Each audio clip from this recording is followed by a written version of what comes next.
Hello everyone खुलुमबाय आरो नोंथांमोनखौ बयखौबो दिनैनि गोदान मोनसे आपडेट भिडिअआवहाय बरायनानै लाग्रोनाय जाबाय लोगोफोर। लोगोफोर नोंथांमोननि गेजेराव फैदों आं दायो गोदान मोनसे आपडेट भिडिअ लानानै।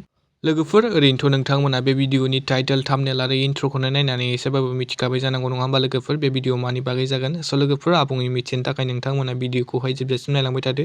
लोगोफोर जाय नोंथांमोना गुथाल आबुं बर' सावथुननि पार्ट 1 आरो पार्ट 2 खौ नायखांनानै दायो पार्ट 3 खौ नायनो थाखाय नेनानै दंमोन। लोगोफोर नोंथांमोननि थाखाय मोजां खौरां।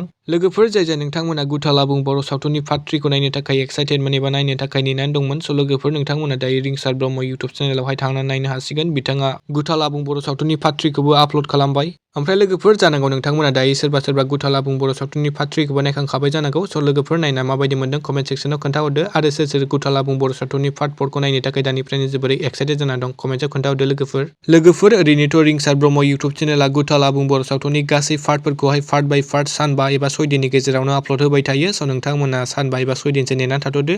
लोगोफोर थौदो बिदिब्ला जोङो गुबुन मोनसे नेक्स्ट आपडेटनि सायाव सावरायदिनि। लोगोफोर गुबुन मोनसे नेक्स्ट आपडेटआव दं जोंहा बर'निनो गोदानै फैनो गोनां सिंखाय आबुं बर' सावथुननि सायाव। लोगोफोर जाय नोंथांमोना सिंखाय आबुं बर' सावथुनखौ नायनो थाखाय जोबोरै एक्साइटेड जाना दंमोन नोंथांमोननि थाखाय मोनसे गोजोनथाव खौरां लोगोफोर बे गोजोनथाव खौराङानो जाहैबाय लोगोफोर नोंथांमोना गोबाव समनिफ्राय नायनो थाखाय नेनानै थानाय एबा एक्साइटेड जानानै थानाय सिंखाय आबुं बर' सावथुननि प्रिमियार श' जानो थांगासिनो। ओमफ्राय लोगोफोर बे सिंखाय आबुं बर' सावथुननि प्रिमियार श'आ माब्ला आरो बबेयाव जागोन बेफोरखौ आबुङै मिथिनो थाखाय नोंथांमोना भिडिअखौहाय जोबजासिम नायलांबाय थादो। लोगोफोर सिंखाय आबुं बर' सावथुननि प्रिमियार श'आ जानो थांगासिनो जोंहा बे बोसोर 2025नि 23 सेप्तेम्बर खालारखालि आरो भेन्यु एबा जायगाया जाहैबाय जोहोलाव नीलेश्वर ब्रह्म अडिट'रियाम बड'लेण्ड इउनिभारसिटि क'क्राझारावहाय।